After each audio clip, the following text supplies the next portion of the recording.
or failed to improve the state of the country in terms of its economic growth, financial position, development, etc., etc. Anyone who'd like to start? Okay, I would just like to kick off this question. Going on with what you said with the manifestos, if we think about how it has been for the past years and how they've been giving the same manifestos, think about the three major parties, the ANC, the DA, and the EFF. Nobody doesn't not know about them. So them saying that we are not corrupt, we are not having this unemployment rate anymore, we are going to increase benefits. How does it affect us when we do choose for them? Because we have been choosing the same party for the past years, which has been ANC. And how has it been benefiting us as a country? Think about how it has been in Gauteng, where they are ruling, and comparing it to how it is in the Western Cape, where DA rules. Now we have to think about where they lie.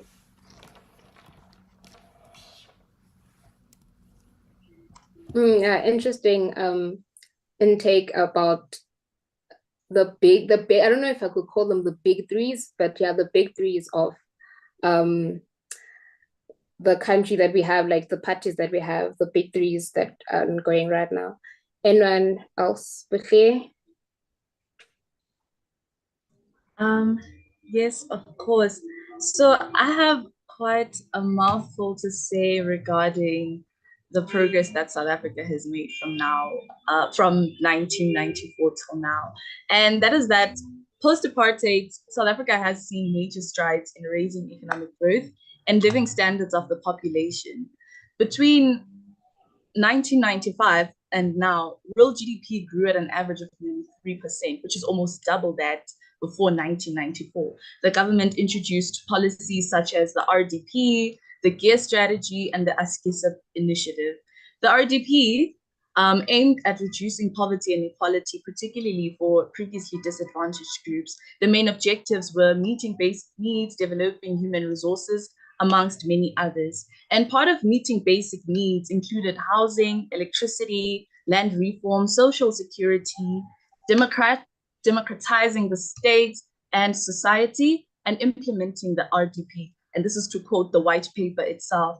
And there is evidence of the government having substantially improved access to these basic needs. For example, between 1994 and now, approximately 5 million cheap houses eligible for government subsidies have been built, benefiting about 20 million people across the country. And this was the very first policy implemented by the post-apartheid government, which is why I decided to go a bit more into detail with it.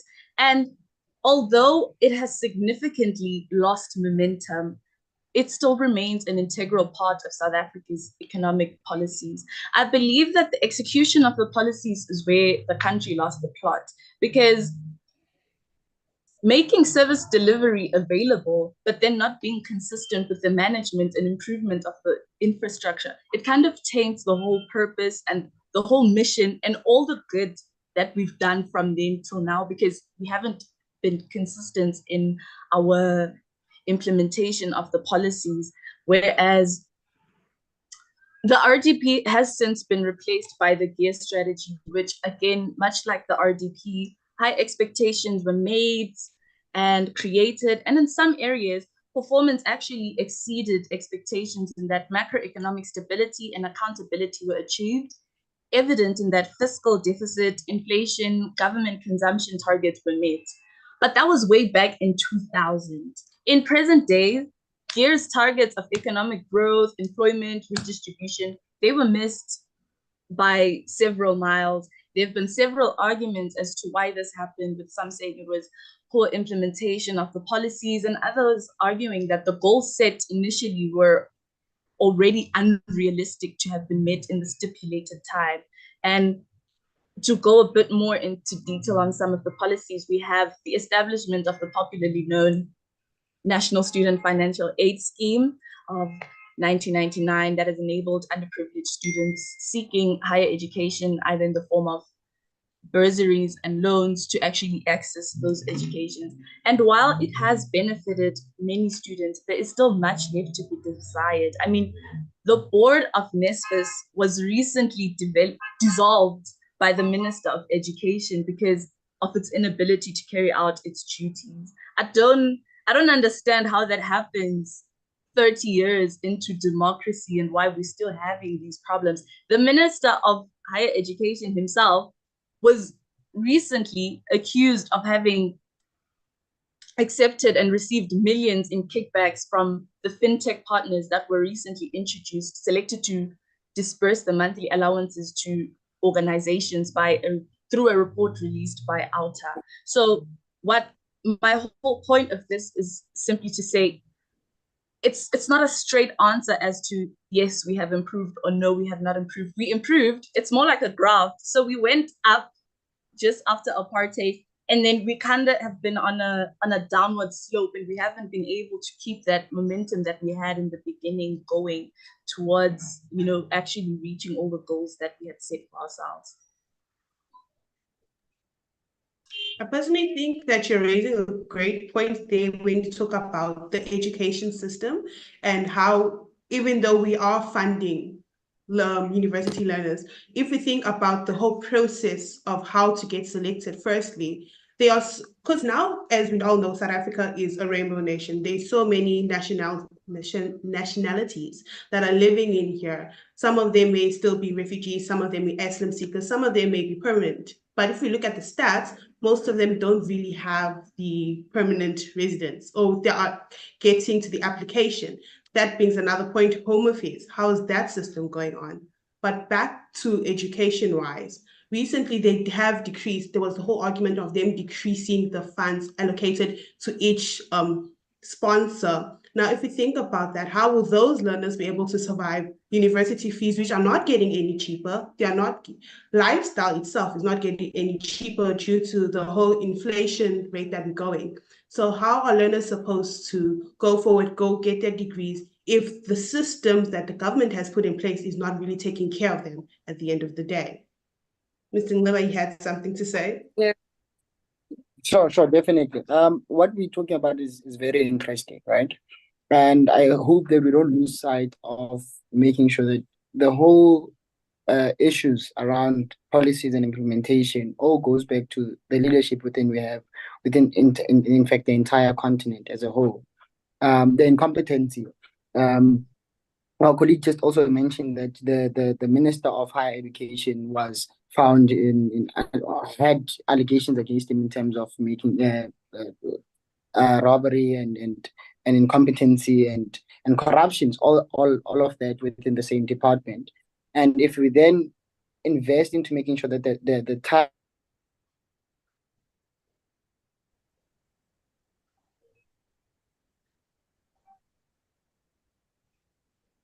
I think you broke off. Yeah, I think Okay. his net bit off. Okay, would anyone like to continue? After he comes back, we'll come back and continue what you were saying. Don't you have anything to say?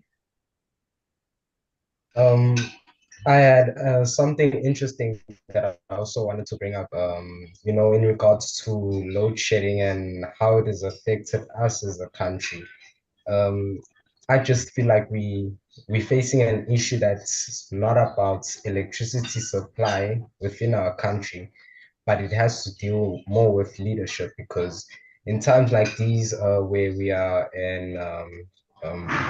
going through elections, we aren't experiencing any load shedding. And what insinuation can we get from this as a country, that the problem isn't ESCOM or the infrastructure per se, but it's the leadership that guides us into the future, and also how our government hasn't been efficient enough in providing the necessary funds to support these infrastructures. We have infrastructures that haven't been maintained, and have been provided with poor quality of coal, as South Africa is a huge contributor of coal throughout the world, so it really brings up the question, what is the problem exactly? Is it our leadership? Is it our infrastructure? And what can we do as the youth to change these problems that we're currently facing? How can we be more involved in the decisions that are taken? As the youth, I just feel that we need to be more engaged in conversation like these and question the roots of the problem and not just the face value of it. Where did it start? Where are we going with it? And how can we actually change it and bring solutions to the problem? And just to echo on what Dwayne said with regards to all of a sudden, under normal circumstances, one of us here would have been experiencing load shedding, but coincidentally, the ruling party just a month before the general elections are set to take place, now all of a sudden, all the machinery is working correctly, the electricity is being generated properly. It's a bit suspicious, and when people ask the president about this, he has kind of a passive aggressive response to it, saying that when we give you electricity, when you don't have electricity, you have a problem. When you have electricity, now you're wondering where it's coming from. We are worried because this is the exact same thing that happened in Zimbabwe, because we also just had our elections. Prior to the elections taking place, all service delivery was on a high. We had electricity and everything, but the moment ZANU PF stepped into power, or was rather re-elected, all of a sudden the machinery is breaking down. Now the water pipes are bursting. The timing is definitely questionable, to be honest. Yeah, and besides the timing, it's funny how easy it is for them to deliver services like load shedding.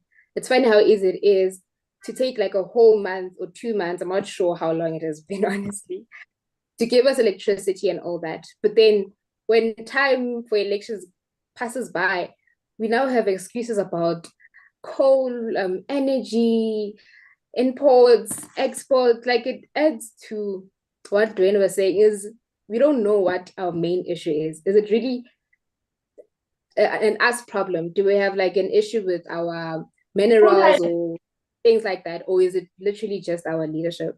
Because I feel like when South Africa starts to be prosperous and stuff like that, that's when things go south. Like Bushli stated at first, at the beginning when all those policies were added, things were good. Things were looking fine. Not 100%, but they were looking positive. But when things started looking too positive, things go south. Either there's corruption somehow in one of our political parties or something like that.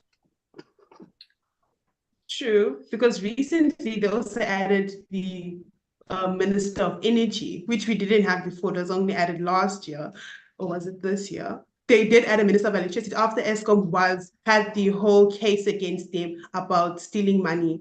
Now, if you think about it, why are we only having one main energy source? Like, if you are going to think about the cities and the places, like there's so many rural places in South Africa alone, like Khayelitsha, Alexandra, if you think about it, they don't have, not only do they not have efficient, but it's so unsafe that the energy levels that they're using, but you're so quick to say that it is not a normal town and that they shouldn't be living in such areas and that they should pack their bags and go. But you are not giving them a place to go to. And you're so quick to say that we need this land for something else. What are you going to use the land for if you're not using it for the benefits of the people? Because as a government, you are supposed to think about the people, and just using this whole not giving us load shedding or giving us things that we need because because the whole elections are coming up is just a way of just blackmailing you. It's a way of giving you what you want, gaslighting, if that's the correct word that I want, that's the word I wanted to use. Just gaslighting us as a whole community to just make you think, okay, now they're doing something for us, so maybe we should vote for them. Like, social media has been on a rampage thinking about, okay, we are not voting. Which party are we voting for? Which party is the best? Who's going to deliver? It's been going on. So now we have to think about the whole party that's going to think for us and not about their own pockets. And to add on to what you just said, Karen, it's also very important as we're going into these elections to think about the party that we want to vote for. You know, in regards to the big three, we have the ANC, the DA, and the EFF, which all stands on different perspectives of how the country should be led, as we do see the work that the DA is making in the Western Cape and specifically in Cape Town. But, if they were to be in power, let's say after these elections, would the whole country be experiencing these changes in the Western Cape? Who are we prioritizing right now? Would we be able to prioritize everyone in the country, people in the rural areas, ensuring that infrastructure is built everywhere and that it's actually proper and working and that everybody can benefit from these elections? So Can I think everyone hear me now? Hi, well, this is what I want. I want to make sure that I steer us back to, I want to stay away from conspiracy.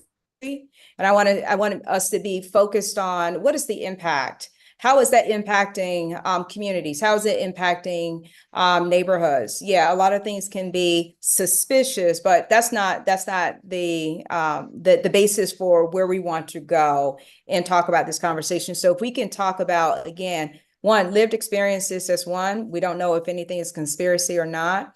But how is it really impacting and driving economic growth? How is it impacting health? How is it impacting your health or your education and your educational means? So I want to make sure that we stay focused on that. And I see that yes, we have a couple of people that were able to join back in. So if they want to jump in on the conversation and to offer, especially from a government boots on the ground youth perspective in driving, let's say, political as well as community, having that community voice. I definitely want to make sure that we get that back in.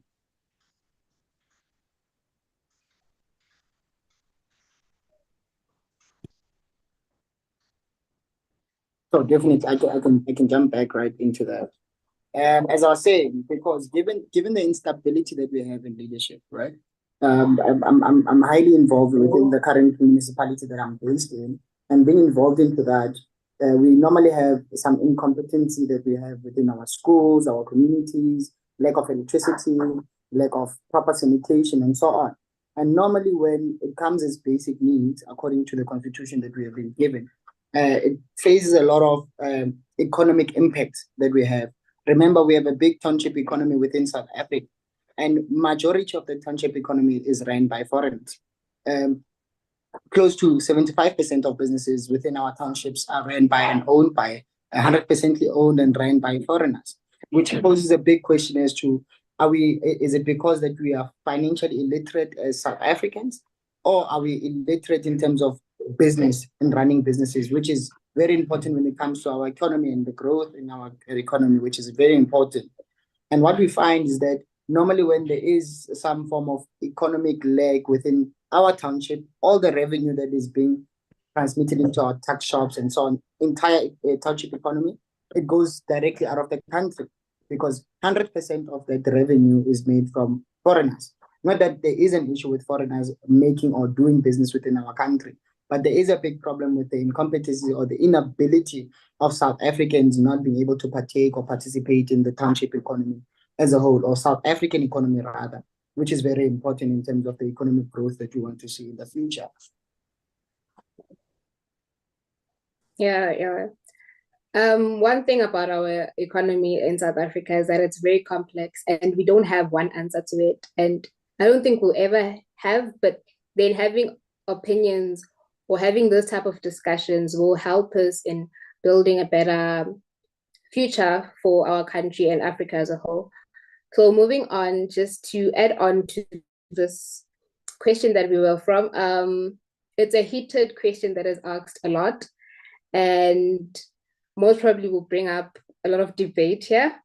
What is the possibility of South Africa getting a different political party in the presidency, and how can young people, us, play a role in that? Well, I'll leave it to you. Go ahead. Well, I'd like to introduce myself first. I'm Sela Ramashala, a student at University of Cape Town, and I'm a member of the Economic Freedom Fighters Student Command.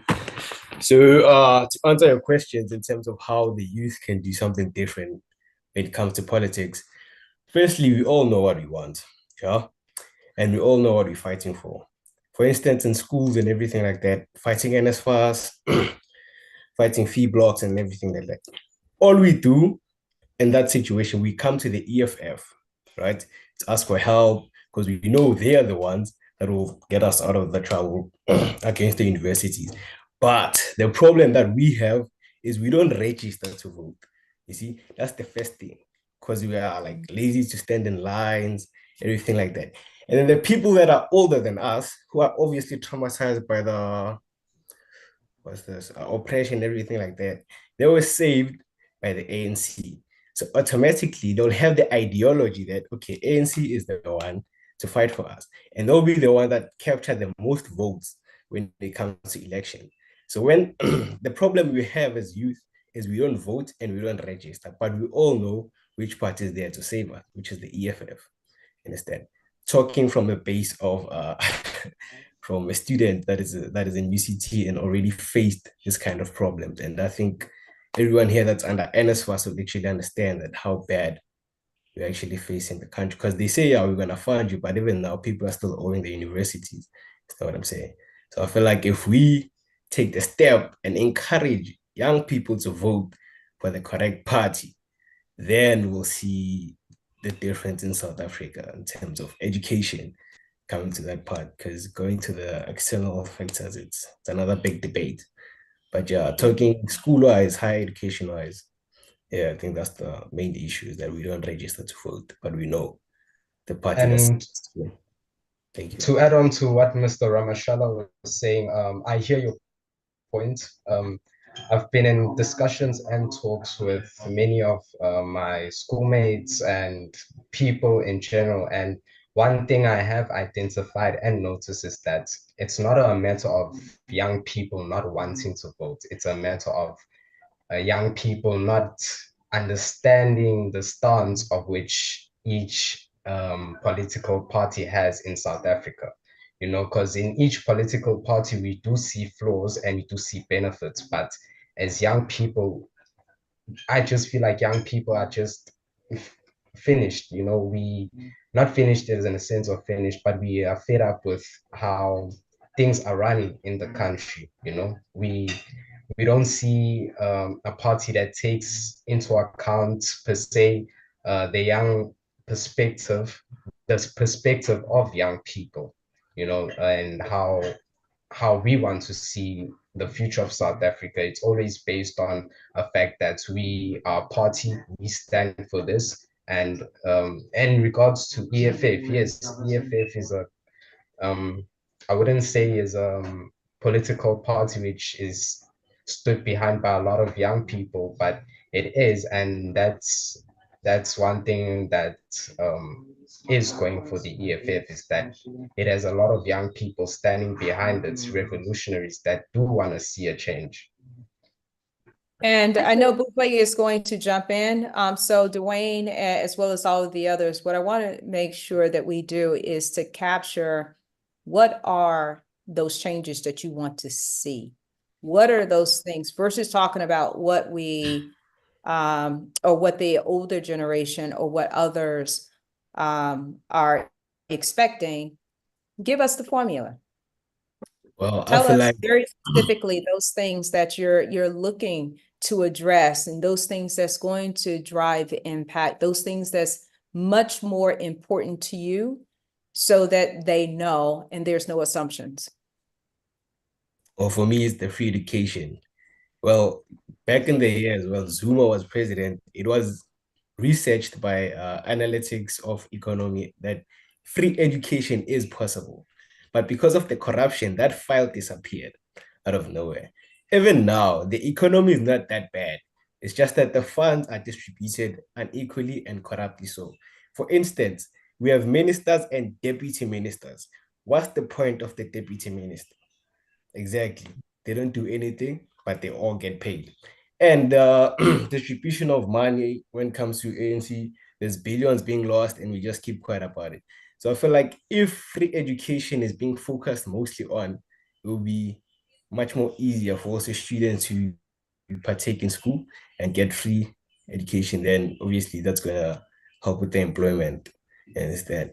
And then with the money that the government distributes, they distribute like 350 for families to live with that. And that doesn't make sense to me because according to the budget, if the budget is this much, okay, maybe they say 250 million is put for for grants.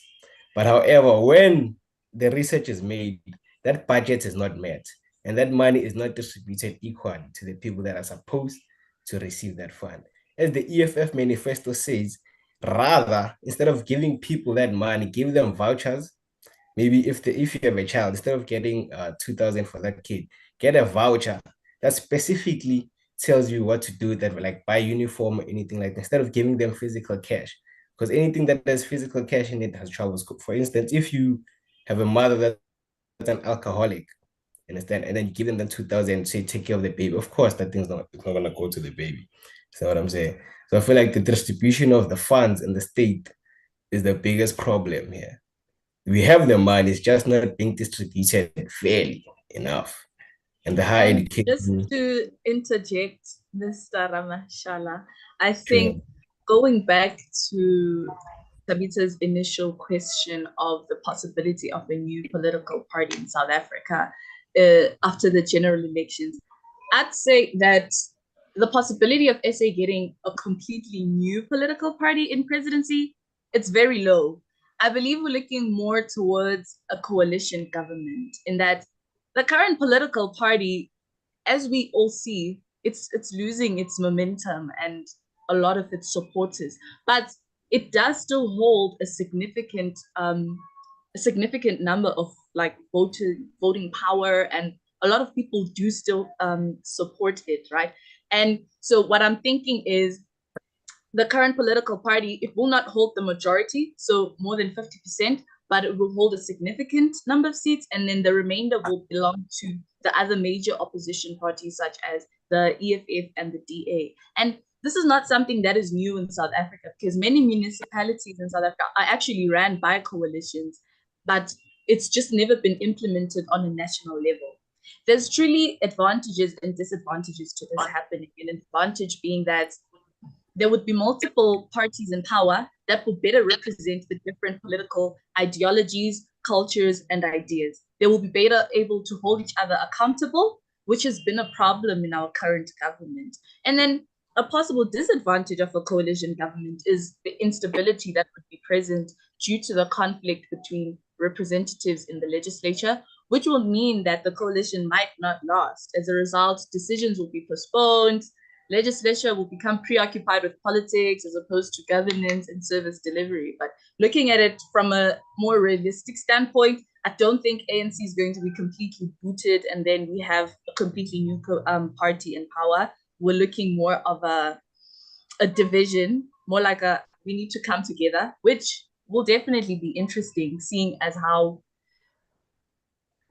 all the political parties, they hold very strong beliefs in what their specific parties represent and how they feel about the other parties. Bushe, I have a question. Do you think that it is possible as South Africa to have different political parties actually working together towards a common goal that South Africans would want to see?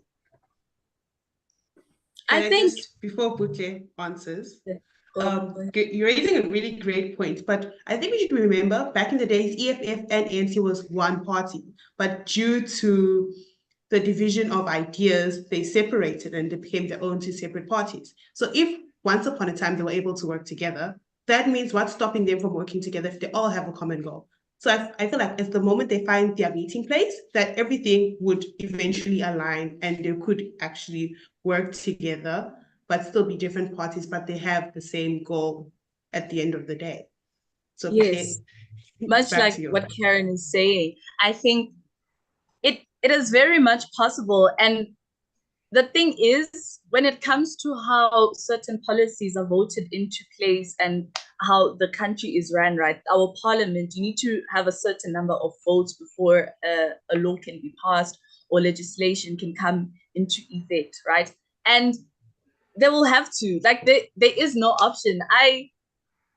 There is no option of we don't like each other, so we're not going to work together. The main goal for all of these parties that are the top opposition parties is that they want the best for South Africans. So they would need to show that by working together. Yes, it's politics, but this is not a place for like petty rivals, and we need to work together towards a common goal and what is good for the greater South Africa. Okay. I believe okay, no problem. You can go ahead. Sure. No, you can speak. I was giving you the floor to speak. Sure. I believe Buhle is making a very important point. But if you can look at our three biggest municipalities in Gauteng, Tshwane, Joburg, and Ekurhuleni, they are all under coalition. And to be honest with you, all of them are collapsing, mainly because that we all have probably believed that we all have a particular goal that we want to achieve, which is progress and economic growth within our communities, most importantly. Unity, we will hope to achieve unity, but because of the differences or the political agendas that we all have, we don't achieve that.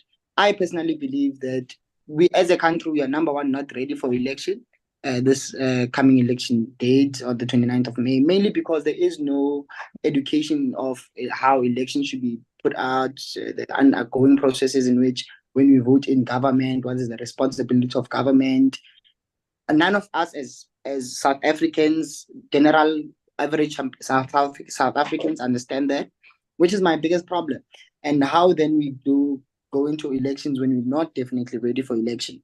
Do we even understand who are we voting for? What are they all about? And so on.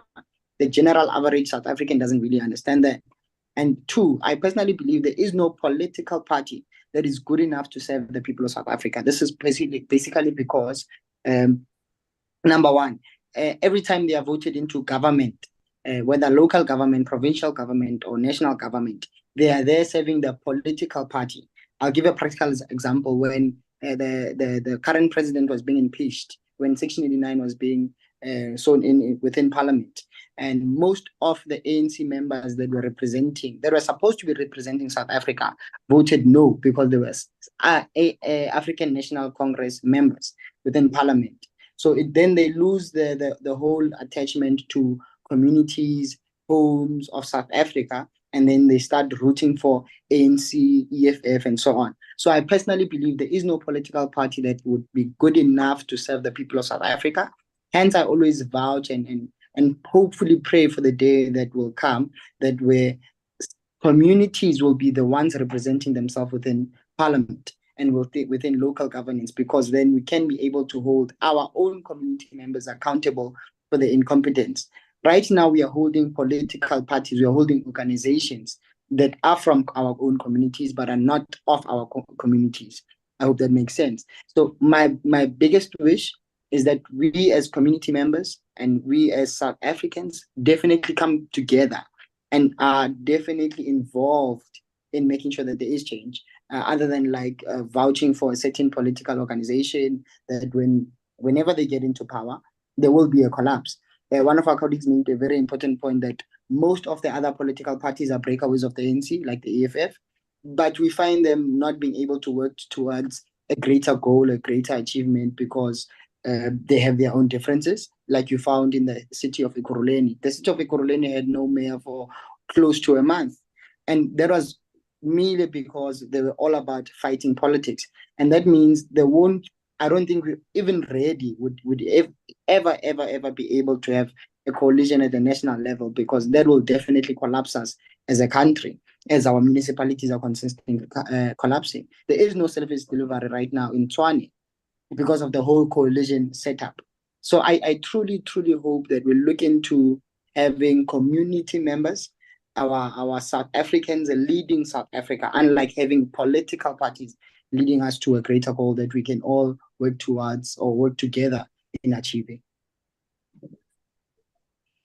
Can I just add a point there? You brought up a very good point in regards to the education and how we are not really taught about it. Because if we think about how education. And sorry, can I just ask him something before we? Okay. Yeah. So you spoke about how you think that we as a country are not ready to vote, right? Do you think we'll even be ready? There's a time that will come that we'll be ready, considering how political parties have turned into teams. I don't know if you get me. Like they're being competitive at this point. It's no longer a matter of having to help South Africa. It's a matter of who's better. It's a matter of we can do better. You don't do this, you don't do that. Do you think we'll ever reach a point where you will ever say that, yes, we are ready to vote? I truly do believe that there will come a time when we are very, very ready to vote. And this time will only come if we all definitely unite against this current system of party politics, and we all unite as South Africans in educating each other, number one, educating each other about the importance of proper governance. Number two, the importance of proper economic growth. Number one, what I hope we should also look into is that most of our schools within our townships have a lot of land, fertile land to be specific, but none of that land is being used for agricultural purposes in order to feed the needy and so on for the purpose of growth. So that shows that there is a big gap in terms of instability, and I don't think it would be anytime soon. Probably it would take 3 years to 4 years time in order for us to be truly ready to actually vote, unless we go into a military coup like Burkina Faso, as they do have a current president, Ibrahim Traore. He's a socialist, he's a communist, but his policies and motions and how he chooses to lead his people is very important, because there is a form of engagement and education between the people he's leading and making sure that they are ready for certain elections. So I personally believe it probably won't be anytime soon unless we all come together and stand united in order to making sure that everyone is educated, from the most uneducated person would be able to understand the scope of the political landscape in South Africa. I hope that answers your question. Yes. Karen, can you say something, then we just move on to the next question?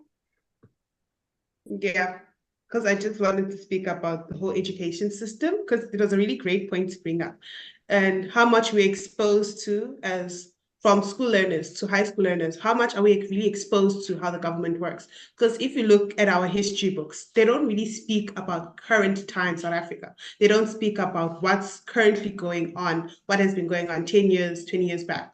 All we taught about is that, okay, apartheid was a horrible time for Black people. ANC came to save us from those hard times. And what is the story forward from there? What has ANC done forward from there? What are the new parties doing forward from there? We're not really taught about these things. So it's really great that he brought up the point of us being exposed, even as teenagers. I believe from high school, from grade 8, you should start being exposed to government situations, government parties. Because, by the time you're of age to vote, you already know, okay, this is how the system should go. This is how financially a system should be managed by the government, how the government should be treated. It also gives them the chance to actually join a youth party and experience it firsthand, because they already know what is going in there. We're not really given much exposure to government systems. Yeah, I understand that. And I'm coming to realization how much of the things we don't say, the things we don't say affect our country. There's a lot of things people don't know or don't think of before doing certain things, like voting, especially, like how Mr. Nceba said we're not ready to vote because of certain things, and how Buhle and the other Mr. said that people have certain aspects of different parties that, like the older people, that they saved, ANC saved their lives. So why would we want to kick them out and stuff like that? But then, okay, to move on, to conclude this conversation, I want to ask everyone this question. What can young people start doing to drive impact in the politics of South Africa? What are the actions we can start taking? What are the ideas we can start bringing? What is something that you think that tomorrow maybe you can bring up to the president or whoever, or the political party, and maybe it'll bring some sort of change and drive impact in the politics? I don't know if everyone got that question. So, well, I'll go first on that one. What I hope and wish that young people do in terms of having the progress and the collective goal that we want to achieve. Number one, I hope that young people are intentional about the decisions they make. Right now, we have over 60% of our youth that is either high, drunk, or addicted to any substance that is corroding the whole personalities and individual purpose, right? What I then hope is that we are intentional about the decisions we make in order to be able to achieve the greater goal that we hope to achieve. That's one. Number two, I hope that we all are actively participating in volunteering, in making a difference in our communities, most importantly, because most of the time our youth is then would rather than get paid for a certain service and so on. And I think it doesn't dawn on in our heads that if we then volunteer in making a difference, simple thing like making sure that our streets are clean after litter, is part of our international economic investments when our locations are well maintained. That's what I hope that our youth would definitely be more involved in. I wish our youth will definitely be more involved in voicing out the issues that we definitely face. But the problem is that we always voice out, but don't bring about solutions. And I believe that this session we're having right now is very important because we are able to discuss the problems we have, but most importantly, come up with solutions to the problems we have. And when we come up with the solutions, it's all about implementing those solutions. I mean, I also spoke about schools around our communities, communities to be specific. That we can approach those schools, utilize the land for small scale farming, sell whatever we are planting on the land to our local stakeholders, local retail stakeholders like our Spar, Pick n Pay, ShopRite within our township. The same revenue that is made from the small scale farming on those schools, we can definitely help in terms of paying the labor that was working on the land, which was our community members. What then that does, it will then make sure that there is bread on every table within the community. Those are things that I wish our hope and hope that our youth would definitely jump into in making sure that we are deliberate in the change that we want to see. I think that's much about it from my side. And just to one thing that I've also thought about, as Karen brought up, in terms of education, is that I think it all stems from a young age. You're in school most of your time from grade 1 to 12, but during that time, what have you learned that could be implemented in the real world? I really think that it starts in what we learn, and the quality of education that we actually given. Because from a person that has done the CAPS curriculum, I don't really see its real implications of what I could do in the real world after high school if I didn't go to varsity. Honestly, we're not taught about agriculture. First of all, we in South Africa, we in a land that's very fertile, first of all, and I think that it all starts with educating young people about what you can actually do physically at that time at a young age, and how you can bring about growing that skill into the real world. I think absolutely what both Dwayne and Mr. Wingers brought up.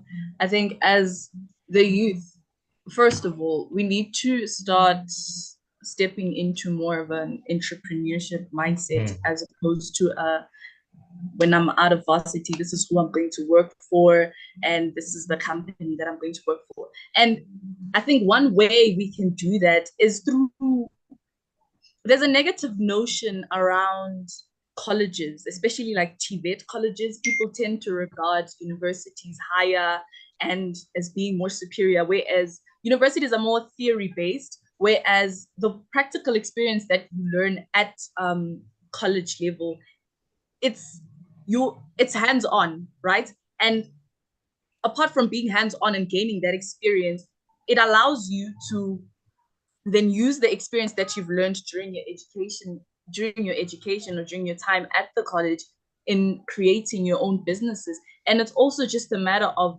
encouraging. I mean, we all have social platforms and social media presences. It's just sending messages about these types of events to the youth and just allowing them to come and listen to something other than a podcast about why I won't, other than a podcast about things that truly are not, they're not going to impact our future. And lastly, I'd say consciousness. I think there's consciousness that we lack as the youth in terms of we've become too comfortable in, oh, you know, as South Africans, we don't take anything seriously. I think it's good when it's all jokes and it's all games, but we really need to start stepping up and coming to the table and realizing that just because a popular artist such as Sima or such as Risma is performing at an EFF rally, that does not mean just because you like those particular artists, that is the party that we need to then move towards and all of that. It's a matter of being conscious. I think that's just what I want to emphasize and to reiterate, that we need to actually start making decisions about our lives, because it's not going to be fun and games for long, especially because the people that are taking care of us, they're getting old, they're going to depart from this earth, and then we will be left to deal with the consequences of the things that we did not learn from them and from the things that we allowed them to do. Just echo on what Bushi was saying. Everyone brought up a great point. And I was actually going to say that the problem with the youth now is that we are too used to going with the flow. This is how the world goes. We're going to go with it. We have to think about not only what's going on the outside. So we shouldn't be focused on what's going on in the outside world, but we should be focusing on what's going here. They're so quick to say that, okay, I'm just going to move to a different city because currently how I'm living is not what I want to do, and so quick to leave. But at the end of the day, you have to realize there are generations after you that's going to live a life that could be the worse than you or could be better than you. It all depends on the impact that you make at the end of the day. If you're just going to give up as you are, how is it going to benefit your children, your children's children? So we shouldn't be so used to thinking about yourself and think about only how it provides for me, but think about the other focuses, the other generations that are going to impact from it, as well as just community service at the end of the day helps a lot. Whether you're not too young, you are not too old, any knowledge you have, no matter what age, can benefit you.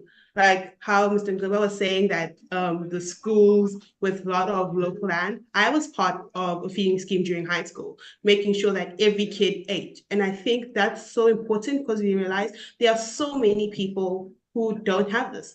This could also be a business opportunity because you have to note that so many youth, whether you are schooled, whether you have a bachelor's degree in whatever, we have over 70%, 78, 68% that are unemployed. There's so many gaps which you can fill that unemployment rate, but we choose to not see it, we choose not to focus it because we're strictly going with the flow. And we could solve so many issues, specifically unemployment, because it is not there, because we are focusing on other things, not on that.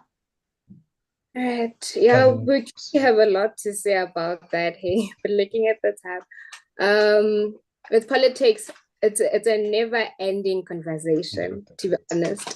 Because honestly, when I joined law, most of my family members told me, why are you involving yourself into politics? Because I want to specifically go into criminal law. They told me, why are you joining? You're so young, you can't be getting involved into politics. And I feel like this is another issue in us young people. I feel like we've seen politics as something that is a waste of time. So much that we can't even sit down, look at how it actually affects us, in general. You could have a job, but think about how that political party would involve you. I mean, it will affect you 5 years after. You might have lost the job because they've changed a policy here and there and stuff like that. So I think it's another issue that us as young people, we have delved into a mentality that politics is a waste of time, or it's a game that is too dangerous to get involved in. So I feel like we have the power to drive political impact and shaping the future of South Africa. And we can start by encouraging people to vote, which is something I feel like we have tried to do this year compared to past years and stuff that. And I feel like we can also exercise our rights, just look into the policies that you feel that are not going right for you and advocate for them. You can go on your social media, like Bushle was saying, go on your social media, host something that you think will bring young people together and talk about that policy that you think is not fine. And who knows, maybe tomorrow the president will hear about it and it might change something here or there. So I would like to thank you all for engaging in this important conversation about the future of Africa and the role of the youth in shaping that future. We have touched on many complex issues, from economic inequality to issues that we're facing as the youth, and to potential solutions that could be brought up. And the reality is that we will not solve these problems overnight, but we must continue to work together, challenge the status quo, challenge the political party in power, and use our voices to create the change we want to see. The power of youth is a force to be reckoned with. So I would also like to thank Ms. Tina for giving us this opportunity and giving me this opportunity to host. And with that being said, I'll just hand it over to her. Wow. Well, I can tell you this, I'm blown away. Oftentimes people will ask me, well, what is the youth thinking? I wanted to create this space, and everyone knows I've been a part of HSCF Ambassadors Foundation in the years in which we've been operating. I've always said, this is a safe space for you to grow. It's going to be a tough space for you to get out of the norm. We always are shaking the tree. And this was something that I said, I don't know what people are going to think about it, but I know I need to do something about it. We need to make sure that we have our youth intrinsically, extrinsically thinking about politics, how it impacts the economy, how it impacts their household, their community. You can't grow GDP without understanding and integrating leadership, business, finance, and politics. All of those, they intersect. And right now it's intersecting across the globe. But we can't move forward and have a change unless we engage the youth. The youth, as you're listening to this conversation, many excellent points. One of the key things to keep in mind, understand civics. Understand how policy works. Understand how your government works. When you understand that, you start to understand so many other aspects, but you also find your voice. And so this is a platform in which we want to make sure that we're showcasing the voice. We give you that platform to make sure that you can shift and change and implement. It's one thing to learn. It's another thing to listen. It's a whole different game when you're able to execute. So we want to make sure that you're not sitting at home, that you're not just focus on the theories and the conspiracies or the negativity of the things that's happening, but how can you be a part of driving that positive change? So I want to thank everyone for tuning in and being with us this Saturday. As you can tell, it could have gotten even more heated. So everyone was holding back. But it's not about it being heated and you bringing in just your point of view. It's about collectively, again, how do we work together? How do we bring in a different perspective and our own lived experience into this space to make sure that we can shift it so we can have a better tomorrow. With that being said, there's quite a few events that we do have coming up. On the heels of this, what I decided to do was to also put in place a limited series podcast in which we go deeper into a lot of these topics. If you are interested in being a part of this post-millennial mindset podcast, we're going to start recording. We would definitely welcome any topics and any questions. We already have a plethora that we've already designed. A lot of the people that you heard from today, they're going to be a part of the team that's capturing the voice and, again, going deeper into a lot of these dialogues and these conversations. And it's about driving solution, but making sure that we have that youth voice in front and center. So if you have any questions, we're going to be posting our information of when we're going to post the podcast, but also if you would like to be a part of it, just reach out to us at hello@hscamps.org and someone from the team, they will get in contact with you. And like anything else that we do, we want to make sure that we're continuously bringing content that's going to be relevant, impactful, and riveting. So feel free to complete. If we can go to the next slide, please.